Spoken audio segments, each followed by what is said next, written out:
The following program is rated TV MALSV. It contains strong language, sexual situations, violence, and nudity. It is intended only for mature audiences. Series Viewer finale. discretion advised.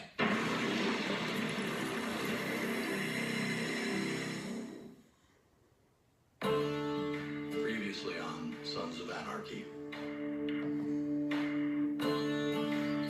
Okay, first about 10 minutes of Sons, which I believe the intro screen is coming up right now, is that basically Jax found all the manuscripts, everything that his family had, and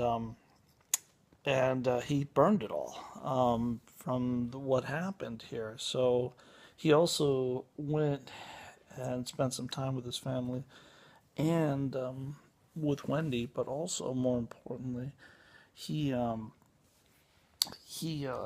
gave his wedding ring back on the grave of Tara, and he also, with his friend Opie, which I remember seeing that, took his son's rings off and given it to them, and that. So it's a pretty good entry because it sets up something bigger later on. And it's just kind of setting the story up on that a little. But it's really surprising. I really thought they would use John Teller's manuscript. I thought, unless there's another copy or something. But I don't know. Maybe it's just his way of closing up the gap. We're going to see. But this is the first hour of it. And I'm kind of doing a live play-by-play.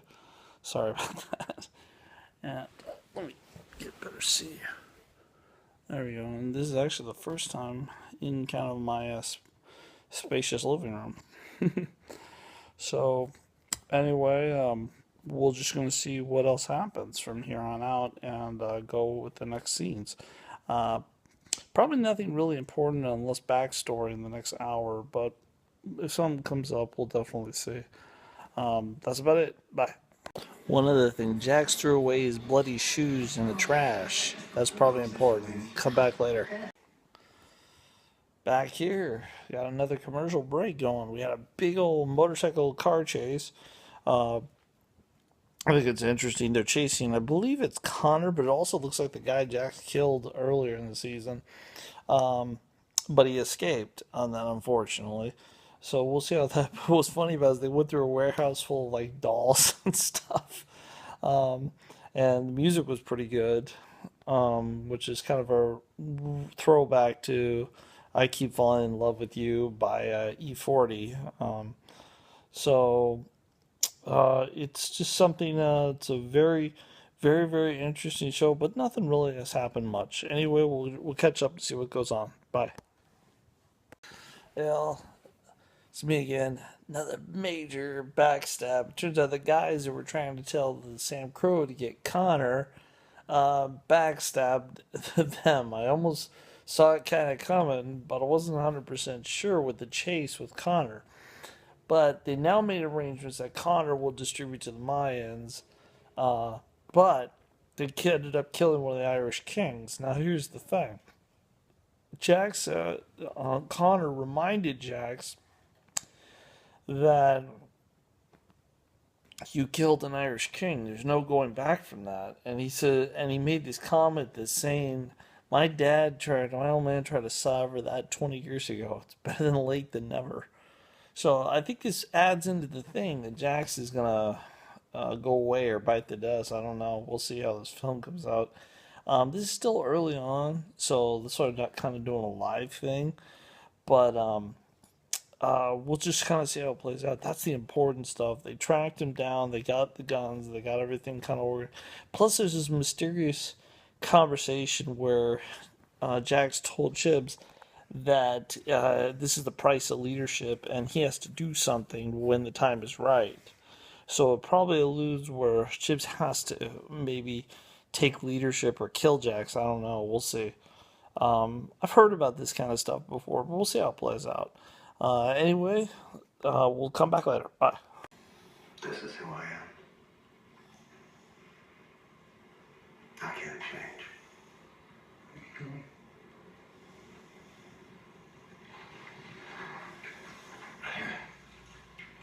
I need you to promise that you'll make sure that my boys leave this place. Not too shocking, but interesting. Jax basically told Nero everything that happened and how he wants now to sell the garage and everything there, the home, the houses, everything, and told Wendy to take the money and go on and never come back to Charming and be a good mom. And he put it all on Nero to go make sure she does this and leaves. Maybe in Duraco, maybe elsewhere, but not in Charming. Just leave. Interesting. Very interesting. Um, we'll kind of see how it all plays out. But the scene kind of ended up was the kids are driving away and he drove off with his dad's old motorcycle, the one that he died on. So we'll kind of see how it all plays out. It's still, there's a lot of things alluding to Jax dying already or going away, which is interesting. But it's still kind of unexplained. We're just gonna see. I hope. I mean, it's kind of, there's a lot of illusion that he's gonna die, but something tells me he won't because, or it would be a strange way how it happens. But we'll see. Anyway, we'll catch up a little later. Bye. Holy crap! The club just voted to do Mr. Mayhem on Jax Teller. Huge, man, huge on that. The last time they ever did this was back in with Clay, way back with the tattoo thing where they kicked him out of the club, but Bobby was the one that said no on Mr. Mayhem, and this vote had to be universal, and it's Chibs. So I guess this is the whole thing. Chibs had to step up leadership and kill Jax, or maybe so. So we've now seen more of it that Jax has to the charter will now want Jax dead. We're gonna see how it plays out, but it's very interesting actually. It was kind of predictable to a point when they kept eluding it with Jax. But we'll see how it plays out because now it looks like Jax is definitely gonna die, but how it's gonna happen is a mystery. We'll get back to it. Anyway, I'll talk to you later.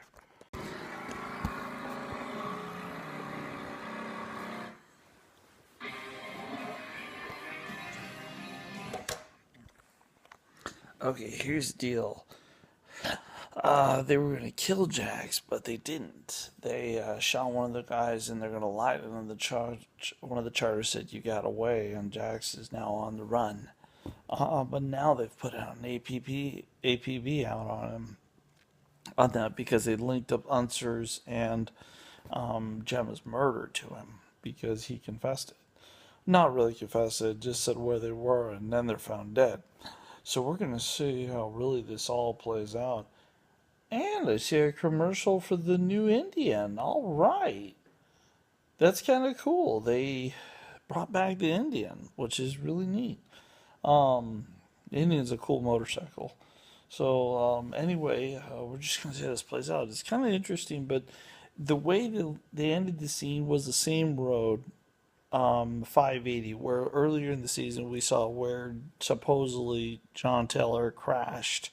Okay, but here's the thing. Earlier in season 1 or 2, John Teller died between 580 and 680, which is between Livermore, Pleasanton, and Dublin. And in this show, they show it was like way out in the sticks, and that's not reality. But that's they sort of forgot that little tidbit. But we'll see how it goes. Come back. Hey all, it's Gustav Dinosaur. I'm back at my normal spot. I've been spending watching the finale of Sons of Anarchy, and I have to say I only got about 3-4 minutes of this so I could fit the YouTube video. The previous videos were all me watching the commercials and kind of finding little spoilers here and there, things I noticed. And I have to say this is probably one of the best television finales I've ever seen.